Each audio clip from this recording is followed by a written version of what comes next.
بسم اللہ الرحمن الرحیم۔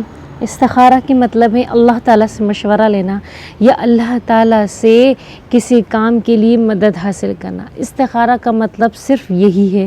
استخارہ کا ہرگز مطلب یہ نہیں ہے کہ ہم نے مستقبل دیکھنا ہے یا ہم نے فیوچر دیکھنا ہے۔ استخارہ کے یہ بہت غلط معنی ہیں جو ہم بچپن سے سنتے ہوئے آ رہے ہیں کہ اگر ہم رات کو اندھیری رات کو 2 رکعت نفل پڑھیں گے، استخارہ کے لیے دعا پڑھیں گے اور پھر اس کو اندھیری کمرے میں سو جائیں گے سیدھے ہاتھ کی کروٹ پہ، تو 3 دن 5 دن 7 دن یہ عمل کرنے کے بعد ہمیں خواب میں نظر آ جائے گا خون ہے یا دودھ ہے، سفید ہے یا کالا ہے، لباس اچھا ہے یا لباس برا ہے، یا بچھو ہے سانپ پہ۔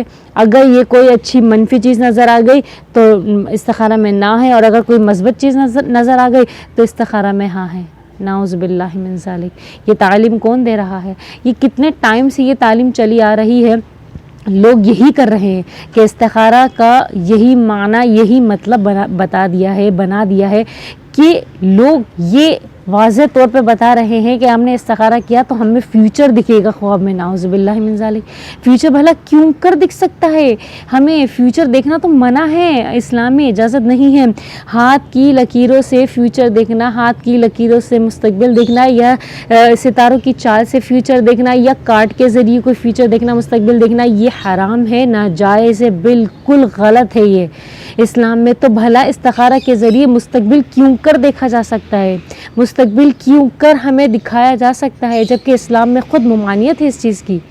ہمارے نبی نے، ہمارے رب نے منع فرمایا ہے اس مستقبل دیکھنے کا، تو بھلا استخارہ کے ذریعے ہمیں فیوچر کیسے دکھا سکتے ہیں؟ اور نہ ہی ہم ولی اللہ ہیں، ہم تو یہاں تک کہ مومن بھی نہیں ہیں، ہم تو صرف مسلمان ہیں، ہم نے کلمہ پڑھا ہوا ہے نا، صرف اس کا ہمیں اسٹیمپ لگا ہوا ہے، ٹھپا لگا ہوا ہے کہ ہم مسلمان ہیں، بعض ہم کوئی پرہیزگار ہیں نہیں اتنے کہ ہم مومن بنا دیے جائیں، نہ ہی ہم اللہ کے ولی ہیں، متقی ہیں، نہیں کہ ہمیں فیوچر دکھایا جائے گا یا آنے والی چیز کا ہمیں بتایا جائے گا۔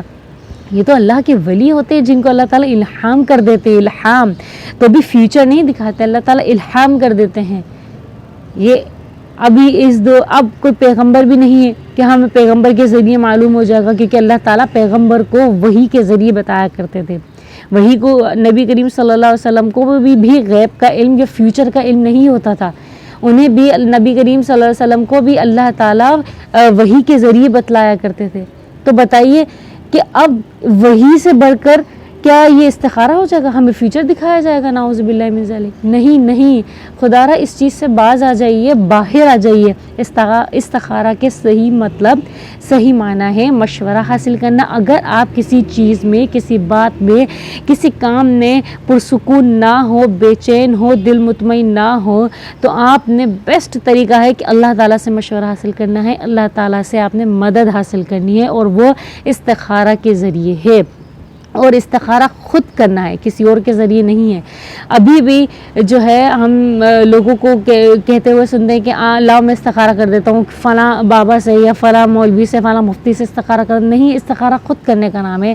صحابہ کرام رضی اللہ تعالیٰ عنہم اجمعین فرماتے ہیں کہ ہمیں نبی کریم صلی اللہ علیہ وسلم استخارہ کی دعا، استخارہ کی تعلیم ایسے دیا کرتے تھے جیسے قرآن پاک کی تعلیم دیا کرتے تھے، جیسے قرآن پاک سکھایا کرتے تھے، بالکل اسی طرح ہمیں بٹھا کر استخارہ کی دعا، استخارہ سکھایا کرتے تھے۔ استخارہ اتنا ضروری ہے، اور استخارہ کے صرف یہی معنی ہے۔ نبی کریم صلی اللہ علیہ وسلم نے ارشاد فرمایا کہ اگر کوئی شخص بھی کسی کام کا ارادہ کرتا ہے تو اس کو چاہیے کہ فرض نماز کے بعد 2 رکعت نفل ادا کرے۔ 2 رکعت نفل آپ صلاۃ الاستخارہ کہہ سکتے ہیں، 2 رکعت نفل ادا کرے، اس کے بعد اب استخارہ کی دعا پڑھیں، بس استخارہ کی دعا پڑھ لی۔ اب اگر آپ کسی کام میں پھنسے ہوئے ہیں، الجھے ہوئے ہیں، یا پرسکون نہیں ہے، مطمئن نہیں ہے، تو آپ کو اللہ تعالیٰ وہ عمل کرنے کے بعد اللہ تعالیٰ آپ کا یا تو وہ کام آپ کے لیے جائز ہوگا تو اللہ تعالیٰ آپ کا دل پرسکون کر دیں گے اور آپ کی راہیں ہموار کر دیں گے، اور اگر آپ کے لیے وہ چیز ٹھیک نہیں ہے، صحیح نہیں ہے، تو اللہ تعالیٰ آپ کا وہاں سے رخ پھیر دیں گے، اور اللہ تعالیٰ آپ کو اس سے اچھی چیز عطا فرمائیں گے۔ کہ مدد حاصل کرنا ہے نا، ہم استخارہ کے ذریعے مدد حاصل کر رہے ہیں، تو اللہ تعالیٰ ہمیں اچھی چیز عطا فرمائیں گے، تو ہمارے لیے تو فائدہ ہی فائدہ استخارہ کرنا۔ سمجھ آ رہی ہے بات؟ تو ہم نے اب اس چیز میں نہیں پڑھنا ہے کہ اگر جیسے ابھی بھی کوئی رشتہ آتا ہے دیکھنے کے لیے، تو کیا ہوتا ہے نا کہ ہم نے استخارہ دیکھ لیا، پرسکون ہو گیا، اچھا لگ رہا، سب لگ رہا، اب استخارہ کر کے بتائیں گے کہ ہاں آیا یا نہ آیا۔ ارے استخارہ اس صورت میں کرنا چاہیے کہ اگر آپ کا دل پرسکون نہ ہو، مطمئن نہ ہو، خوش نہ ہو. اگر آپ کو کسی رشتے میں سکون ہے، پرسکون ہے، خوش ہیں اور دل بھی آپ کا اچھا ہے کہ آپ کو بہت اچھا لگ رہا ہے، تو فوراً رشتہ طے کر دیں. استخارہ بھی کرنے کی ضرورت نہیں ہے. تو استخارہ کے لیے لمبے چوڑے دن لیتے ہیں، 3 دن 5 دن 7 دن. یہ سب یہ کون تعلیم دے رہا، کون بیٹھ کے ہمیں یہ مشورے دے رہا ہے؟ پہلے زمانے سے پتہ نہیں کب سے یہ چلا آ رہا ہے. کوئی آدمی، کوئی عورت کون اٹھا تھا جس نے یہ مشورے کی یہ دلیل نکالی تھی کہ 3 دن 5 دن 7 دن بیٹھ کے یہ استخارہ ہوگا اور پھر جو ہے نا سیاہ سفید، خون، کالا گورا، سانپ بچھو کچھ نظر آئے گا تو آپ کو ہاں یا نا کا جواب دے دیا جائے گا. یہ تعلیم میرے پیغمبر نے نہیں دی ہے، یہ تعلیم میرے نبی نے تعلیم نہیں دی ہے.